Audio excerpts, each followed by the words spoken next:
Mike Rodriguez is back on the show, and you can see him fight next February 6th when he meets Danilo Marquez. Mike, what's up, man? Not much, man. How you doing? I'm good. Did you have a nice Christmas and New Year? I did. I didn't get anything for Christmas, but my kids did, and that's all that mattered. As long as they got something for Christmas. What is that like? I don't have kids yet, but when Christmas comes around, obviously Oh, it's a huge holiday. I mean, how great is that to see their excitement on their face? I mean, I don't know what's more exciting, like being the kid opening the gifts or going Christmas shopping for the kids. Because dude, I was pumped. I'm like, oh yeah, I can get them this, I can get them that, I can get her this, I can get her that. Like it was awesome. I loved it. So yeah, it was like because I know how it is as a kid, like growing up.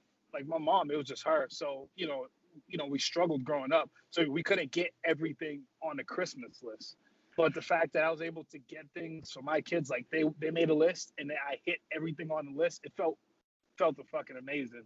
It was Yeah, awesome. that's Yeah. fantastic. Well, that's got to be an amazing feeling. What was the present for you when you were a little guy that you really wanted? Is there something that stands out?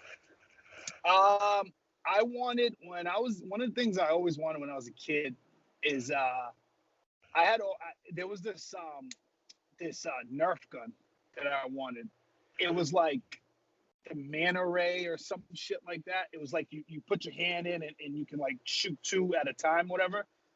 And the only reason why I'm like, oh, I remember that gun. And the only reason why I remember it distinctly today is because when my son wanted a Nerf gun, I bought him a Nerf gun.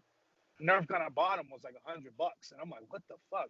And so I'm looking at all like I'm like, what are like the most expensive Nerf guns? And sure enough, the Nerf gun I wanted back in '92 is one of the most expensive Nerf guns of all time. It's like $400 or $500 for the Nerf gun now. But yeah, I was like, oh crap, I wanted that. I remember wanting that. So that was one of the things I wanted. I was always a sucker for Legos. So anything Legos, I always wanted too. Well, you clearly have good taste with that Nerf gun. That's an expensive Nerf gun. Dude, it's wicked expensive. Nowadays, are you? I know you're big into Twitch. Are you just more so looking for like video games and stuff like that? For like gifts for me. Yeah. Yeah, for the most part. And I also I like also like just like computer like little things, like little gadgets and stuff like that. Always great. But yeah, those are the main things I'm always looking forward to. Gotcha. Now, obviously, I follow you on social media. You can follow this man, Emrod MMA, Instagram, Twitter. I did see recently that you're taking a little hiatus from Twitch. Just I don't know if it's just for this camp, getting ready for this fight. Is that something that you're still doing? Yeah, I'm dude, it's just I can't like balance that schedule and then like also train. I just feel bad. I'm like, because like when I was stream after training and everything, I'd be so tired from training. I just like a zombie on my stream, and I'm like, you know what? It's not giving good content if you're like super tired, in my opinion. So I'm like, you know what? I'll just wait so they can have my full fledged attention after I'm done with this camp. My fan base, they love it. They're like, dude, take your time. Like they got no beef with it, which I 1,000,000% respect about it. But yeah, so I'm just taking a little bit of time from it. I'll be back after this fight though. Yeah, gotcha. I also saw that you retweeted something about sneakers. Are you a sneakerhead? Because I definitely am. No. My buddy, he's a huge sneakerhead, so he's always doing like resales. I think he runs a little sneaky. He has like a sneakerhead Instagram where where like through his company they like help resell sneakers and stuff like that. So I wear the same shit all the time, Reebok stuff. So I don't know anything about sneakers. I just use my platform a lot of times to support my friends, Gotcha. So I'll just like post out their stuff. Yeah. Well, Yeah, you're a company man wearing Reebok. I'm sure the UFC loves yeah, you. yeah. Cool. Now, one thing I've never asked you, and I've interviewed you a bunch, your nickname, Slow, where did that come from? Because, when I look at you and I see you in the cage, it's not a nickname that comes to mind. So I got to hear, the lineage behind this. Okay, so it all started when I first got to Joe Lozon's gym. I I came from a Muay Thai background, and Muay Thai mitts are very slow. Like it's like Muay Thai in general is a slow, methodical sport versus to boxing. Boxing is more finesse. So I was just hitting. I was learning to hit mitts with my boxing coach. Steve Mays. And he was like, all right, man, like, just hit me, just throw 1-2. Let me see what it looks like. And I throw 1-2. He was like, holy shit, you are so fucking slow. And then he just stuck from there. Everybody was like, yo, you are molasses slow. So they just always call me Slow Mike at the gym. And it's just something that, yeah. Something that stuck. Okay. Yeah, I mean, even now, Yeah. when you're in there crushing guys in the octagon, do they kind of joke around like maybe we need to think of a new nickname for you? Yeah. A lot of people started to call me Methodical since Dominic Cruz called me Methodical Mike that time when I fought Patrino over the summer. He was like, he was like, oh, he's like, slow. They need to take that off and start calling Methodical Mike because he's like, the way he comes down is very methodical, the way he executes. So a lot of people always like call me that now. But yeah. Gotcha. I like that. That makes sense. Now, the last time I did talk to you was right before that fight against Prochnio. Very impressive when you went in and did exactly what you said you were going to do. Round 1 finish. So congratulations there. After that, you had a very controversial fight with Ed Herman, and obviously everyone knows what happened. You've done a bunch of interviews after that. I don't really even know where to begin, man. You've answered all the questions that people have asked previously. One thing that I was curious about, I know Dana White, was very, very convinced that you won that fight. Did you get your win money for that fight still? Yeah, he still paid me my win money. Okay. Which was awesome. And again, thank you, Dana. Thank you for the UFC. That was awesome. It was such a weird moment. Like it's like, I don't know. I felt like yeah, I lost. Like I got caught with a Kimura, but I felt like a winner. Like it was weird. It's such a weird thing. But yeah, so that's how it is.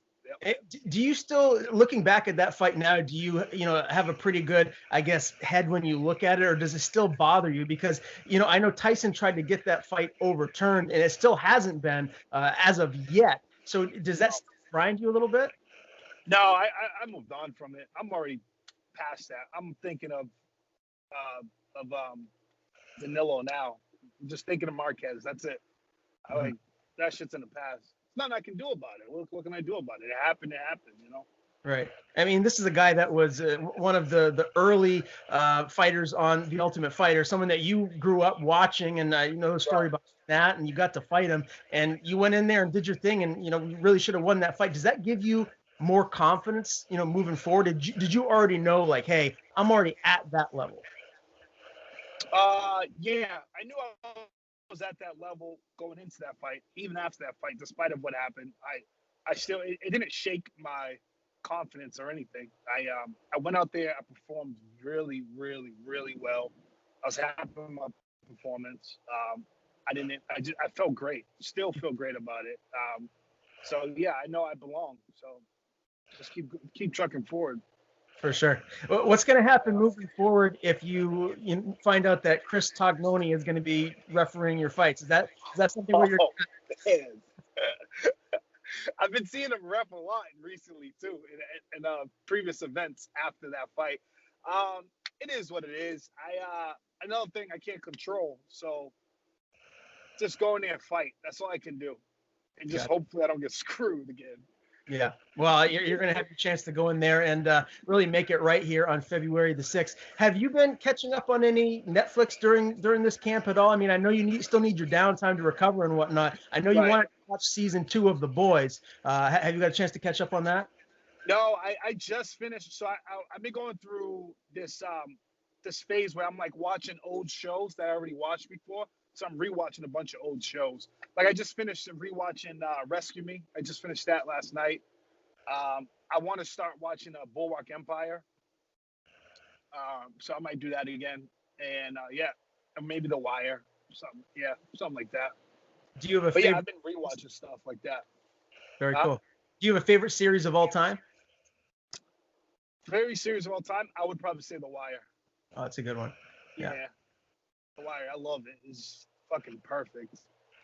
A lot to choose from, and The Wire is right there at the top. I do want to get fight picks from you. Obviously, your guy Calvin Kattar is fighting this upcoming weekend against former champ Max. How do you see that fight playing out? I'm going with Calvin. You can't go against New England. Can't go against New England. Cannot. going against Calvin. I think Calvin has it.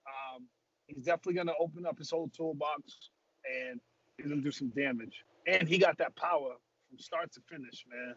He got that power. So, yeah, it's going to be a banger. But, no disrespect to Max. I'm a fan of Max as well. Max is definitely going to bring the fight, but I'm going with Calvin. If he does stop Max, it'll be late in the one of the late championship rounds. Yeah, I was going to ask you, do you feel like he's going to have to finish Max to win? Because I can't remember the last time Max has actually been finished, and he's one of those guys that really kind of is kind of like a Diaz brother type, where he's just death by 1,000 cuts, just keeps coming and coming. Right. If the finish do come, it's late round, and he has to, if he does want to fish on, he has to pour the whole toolbox on him in those late rounds. Put everything on him. So that would be my only expectation. That would be my prediction. I'm really excited for that one. Another fight that I'm as excited for is the return of Conor McGregor against Dustin Poirier. I'm going with Conor. Mystic Matt. That's right. I mean, Poirier has improved so much since their first matchup, so I'm really intrigued about this fight. How do you see this one shaking out? I think it's going to get stopped earlier than what it did before. It's just actually one of those things. It's a stylistic thing. It's a stylistic matchup. I just think Poirier's tough, no back down type of fight style is the wrong answer for McGregor's style, because McGregor will just snipe you out. Like if you put yourself in the line, he's gonna snipe you, and that's exactly what's gonna happen. He's gonna take him out. Yeah. I think it's gonna be earlier than what it was the first time. So, but I like Poirier too. He's a dog. He comes to fight, but it's the wrong type of fight. His style is the wrong type of style against McGregor. It's just something you don't want to do. Yeah, analysis that makes actually a whole lot of sense. Before we transition to your upcoming fight, I want to get your take on the light heavyweight division. Obviously, the champion Blachowicz is now going to be taking on Izzy, moving up from middleweight. Does that bother you with a champion that is from another division? Granted, Adesanya is one of the best fighters in the world, coming up and hasn't fought at 205, getting a shot at the belt. No, it don't bother me at all. I don't care for any of that. That's his thing. I wish him all the best. I think, honestly, I think it's a walk in the park for him. I think he beats Jan like it's nobody's business. I think he's going to make Jan miss, like, really bad. I think Jan's going to be too slow for him, honestly. So, yeah, but, man, more power to him. I hope he gets that title. I hope he wins, It'll be cool. Do you think he'll stick around at 205, or do you think maybe he'll go back down to 185? Because that could potentially hold up the division, one that I know you're wanting to climb those rankings. That's a good question. I don't know. That's a really good question. I can see him if he can make I'm pretty sure he can make both weights perfectly fine. So I can see him bouncing back and forth, defending both titles. I can see that. I think he might just give up that middleweight title, because, like, who is there for him to really take on? I don't think there's anybody high enough to get a title yet, and I don't think anybody who's high enough. I think he already beat them, all the guys that are up there. So, yeah, he might just say, screw it, just stay at 205. Yeah, it'll be interesting to see what happens. Let's talk about this matchup with Marquez. He's 10-2, won his only UFC fight, his debut, by unanimous decision over Ibrahimov. What do you think of this guy? How do you like this matchup? I like this matchup a lot. I like it a lot. He's good. He's really good. Really good grappler. He has good takedowns. He's good. He's really good. So I'm looking forward to this fight. Do you feel like this is a fight where you could dominate, or do you feel like this is going to be a dog fight where it might go the distance? I definitely see it going the distance. I'm expecting it to go to the distance. I don't think I'm going to get him out of there soon. But it's just the way his style is and the way how he fights. So I think it's definitely gonna be a dog fight. It's gonna be a lot of me peeling takedowns off, defending takedowns, and not trying to get too overzealous and fall into this takedown. So yeah, it's gonna be interesting. If you do go to the ground and you're on your back, like how confident do you feel that you'll be able to get the fight back up to your feet if that's what you want to do? I feel really confident. Yeah, really confident in it. I just think it's gonna be one of them fights where it's gonna go all over the place. You're gonna see it. You're gonna see us on our feet. You're gonna see us on our ground. You're gonna just all everywhere. I assume you feel like you hold a big advantage in the striking, though. Yeah, I definitely do. In the striking department, I blow them out of water.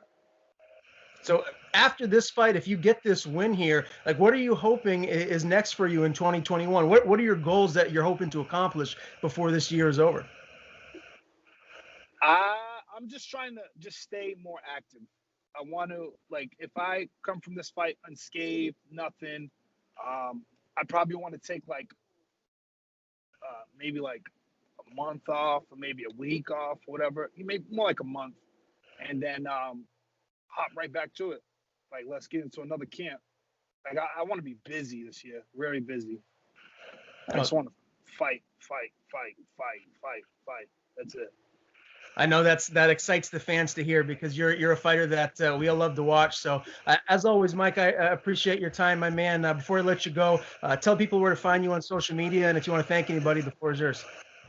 You can follow me at Emrod MMA on Instagram and Twitter. I don't really use my Facebook, and I want to give a huge shout out to my two sparring partners.